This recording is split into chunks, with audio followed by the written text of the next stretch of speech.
Good evening from Buffalo. A still proud but deeply wounded community asking tonight, why us? Why a teenager traveled hundreds of miles to this city, to this block, to this grocery store to allegedly seek out black people to kill.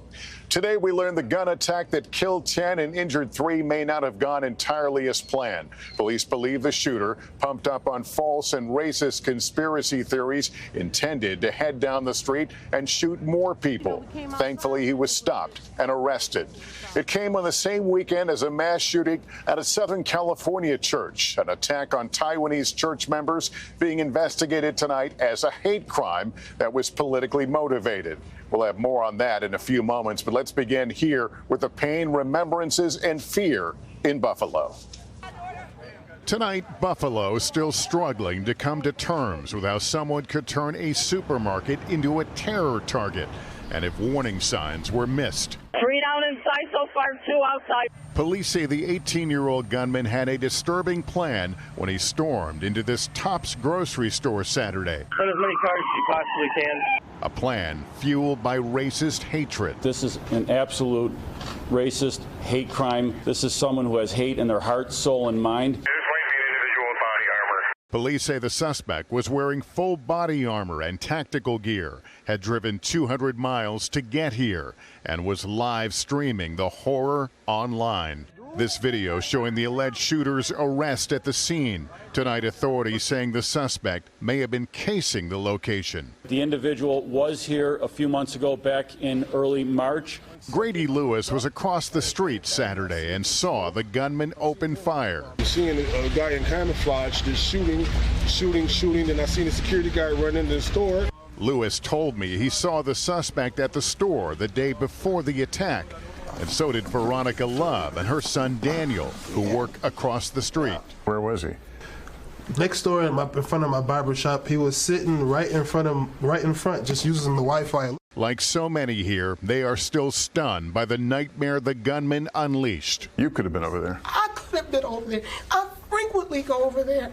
My daughter had a list for her Sunday meal. In court this weekend, the suspect pleaded not guilty, while tonight there are new details on the investigation. Authorities have interviewed the suspect's parents and confirmed the suspect posted a 180-page racist rant, including saying he targeted the neighborhood because it had the most black people. And NBC News learning this is not the first time the suspect came in contact with law enforcement.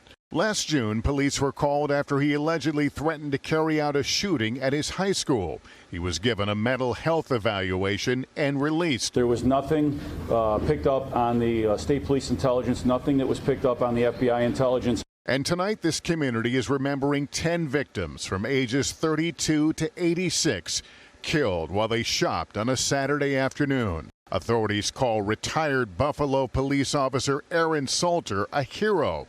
He was the security guard on duty, firing multiple times at the suspect. I can't say enough about our retired fellow colleague, Aaron Salter, who confronted this individual to save the lives of others. Family members remembering 65-year-old Celestine Cheney. She loves everyone, even my friends. I'll bring her around. They make you feel like at home, and she's home.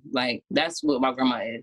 And today, I talked to the family of Andre McNeil, who was killed while he was shopping for a birthday cake for his 3-year-old son. We all was getting ready for a birthday party, and that's why Andre went to Tops to get a birthday cake. How did you find out the news? Y'all can't imagine how I found out the news.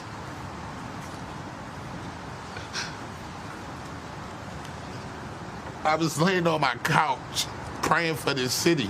The last thing my brother told me on the phone was, I'm 1 hour away. I'm 1 hour away. Pain goes deep here. Let's turn now to more on the hate crime investigation unfolding right now. In his rant online, the suspect claimed he was radicalized on social media sites where experts say extremists often flock to freely share their racist views. Kate Snow has late details. He came into my community with hate. He drove hours to come here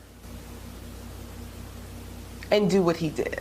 Zanetta Everhart's 20-year-old son Zaire was working at Tops, helping an older woman with her groceries in the parking lot when he was shot in the neck, and the woman was shot and killed in front of him. Incredibly, Zaire survived.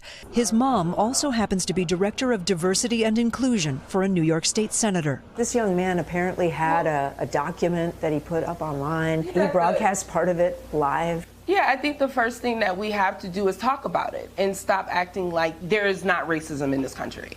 Asian American women were targeted in spa shootings in Atlanta in 2021, Mexican shoppers at a Walmart in El Paso in 2019, Jewish worshipers were targeted at a synagogue in Pittsburgh in 2018, black parishioners at the Mother Emanuel AME Church in Charleston in 2015. The shooter in Buffalo etched references to previous shootings on his weapons. In a racist rant, he claimed he was radicalized on 4chan and repeatedly cites the false, unfounded Great Replacement theory, which suggests Jewish elites are bringing people of color into the U.S. to replace whites.